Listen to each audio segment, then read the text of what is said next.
Hola a todos, bienvenidos al canal Abogado Carlos del Carmen. En este video vamos a recorrer una de las transformaciones más importantes en la historia de la humanidad, el nacimiento del Estado moderno.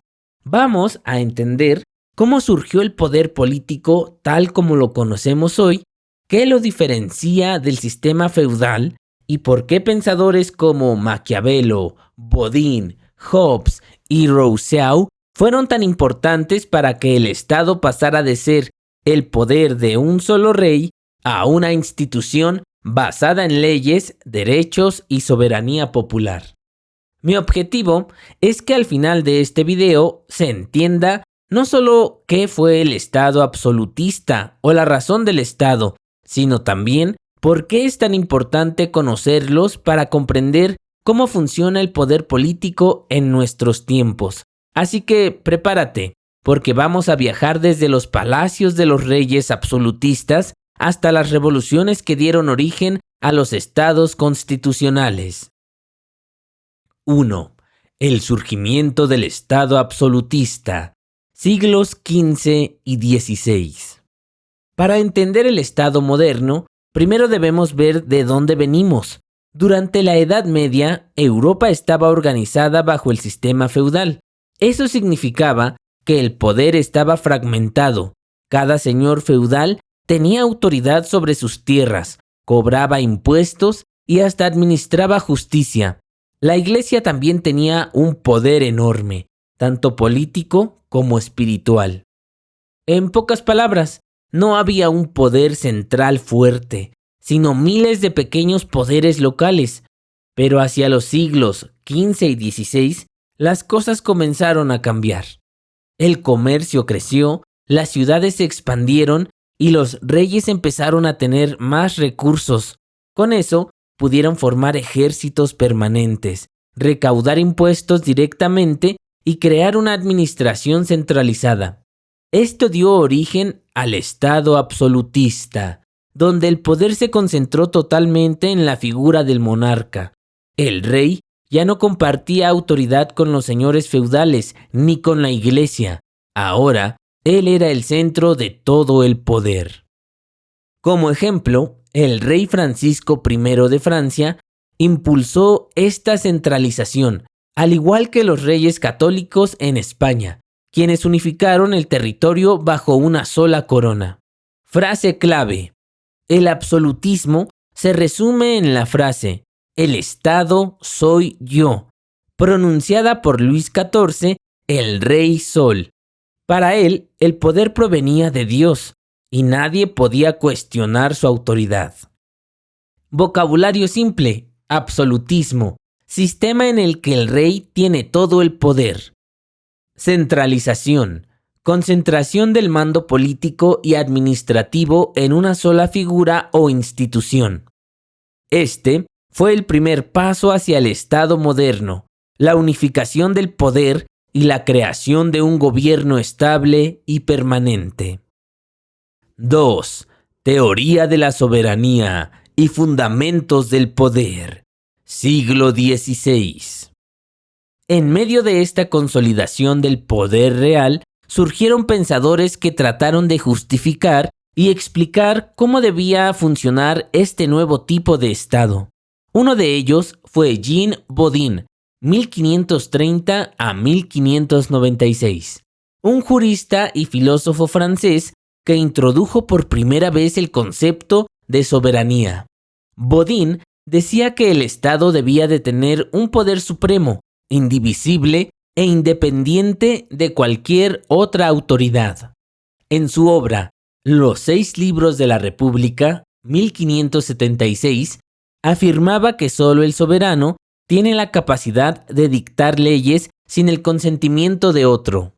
Este pensamiento fue clave porque sentó las bases del Estado soberano moderno, un territorio con fronteras, un gobierno central y leyes que se aplican de manera uniforme. Ejemplo histórico: la monarquía francesa, bajo los Borbones, aplicó este principio al consolidar un Estado que ya no dependía del Papa ni de los señores feudales. Vocabulario: soberanía, poder máximo del Estado sobre su territorio, sin estar subordinado a ninguna autoridad externa. En esta época también se desarrolló la idea del derecho divino de los reyes, según la cual el monarca gobernaba por voluntad de Dios. Esto servía como justificación moral para el absolutismo, pero con el tiempo sería duramente cuestionado. 3. Factores históricos que impulsaron el Estado moderno. Siglos XVII y XVIII. El absolutismo no fue solo una idea, también fue una necesidad práctica. Europa estaba llena de guerras religiosas, territoriales y dinásticas, que exigían ejércitos bien organizados y recursos estables. Por eso, los reyes tuvieron que crear estructuras administrativas, burocráticas profesionales y sistemas de recaudación fiscal. Fue el nacimiento del Estado administrativo y financiero, donde los impuestos se cobraban directamente y los funcionarios ya no eran nobles, sino especialistas. Ejemplo: en Prusia, el Estado desarrolló una administración ejemplar basada en la disciplina, la estadística y la planificación. A eso se le llamó cameralismo, una doctrina que enseñaba cómo organizar el Estado de forma eficiente. Este proceso hizo que los estados fueran más fuertes y menos dependientes de la iglesia o la nobleza. También surgieron nuevas teorías políticas que cambiaron la forma de entender el poder. Thomas Hobbes propuso en El Leviatán de 1651 que el Estado debía tener autoridad absoluta para evitar el caos. John Locke y Jean-Jacques Rousseau, por el contrario, defendieron que el poder debía venir del pueblo, no de Dios ni de la fuerza. Explicación sencilla. Estos pensadores plantearon la idea del contrato social, un acuerdo simbólico entre gobernantes y ciudadanos. El pueblo entrega parte de su libertad al Estado a cambio de seguridad y bienestar. 4. La razón de Estado. Política más allá de la moral. Siglos XVI y XVII. Aquí entra una de las ideas más polémicas de toda la historia política: la razón de Estado. El término fue popularizado por Giovanni Botero en 1589 en su libro De la ragion di Stato. Pero la idea nació mucho antes, con Nicolás Maquiavelo. Maquiavelo no usó la expresión literalmente, pero en sus obras como El Príncipe y Los discursos sobre la primera década de Tito Livio, propuso algo revolucionario: que el gobernante debe actuar según la necesidad política, incluso si eso significa romper las normas morales. Por ejemplo, si el Estado está en peligro, el gobernante puede mentir, traicionar o actuar con crueldad si con eso salva a su nación. Botero, más tarde, tomó esas ideas y las adaptó a una versión más cristiana. Para él, la razón de Estado no era libertinaje político, sino una doctrina para proteger el bien común y la supervivencia del Estado. Ejemplo histórico. Durante las guerras en Italia, los romanos aceptaban actos humillantes o crueles si eso servía para salvar la república. Maquiavelo veía en eso una forma legítima de razón de Estado. El fin no siempre justifica los medios, pero a veces los medios duros son necesarios para evitar un mal mayor. Vocabulario sencillo: razón de Estado. Principio que permite tomar medidas excepcionales para proteger al país, incluso fuera de las reglas normales. Con el tiempo, esta idea fue muy criticada, sobre todo con la llegada del constitucionalismo. Muchos pensadores empezaron a preguntarse: ¿hasta qué punto puede el Estado romper sus propias leyes sin volverse tiránico? Y esa sigue siendo una pregunta actual. 5. El paso al Estado constitucional moderno. Siglos XVIII y XIX. Después de siglos de monarquías absolutas, Europa comenzó a cambiar. Las ideas de libertad, igualdad y soberanía popular inspiraron las revoluciones liberales, como la Revolución Francesa de 1789. Los pueblos exigían que el poder tuviera límites, que las leyes fueran iguales para todos y que los gobernantes respondieran ante la sociedad.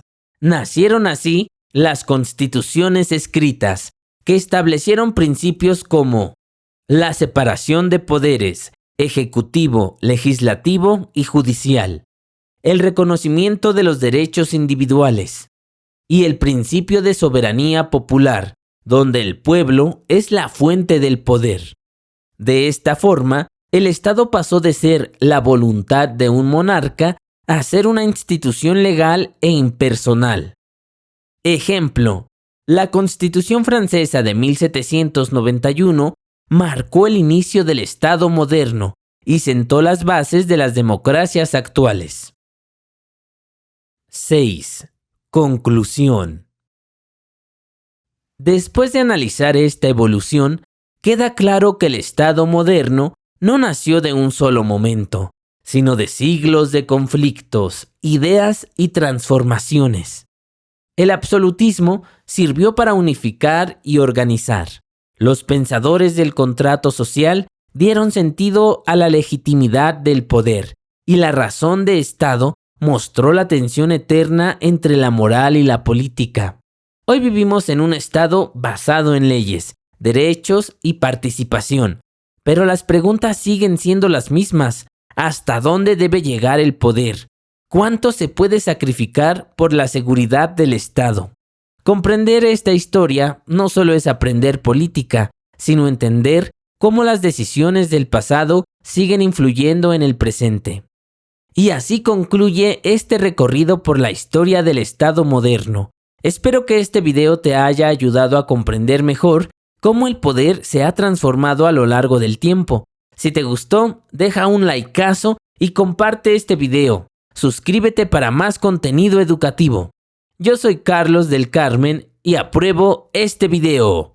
¡Hasta pronto!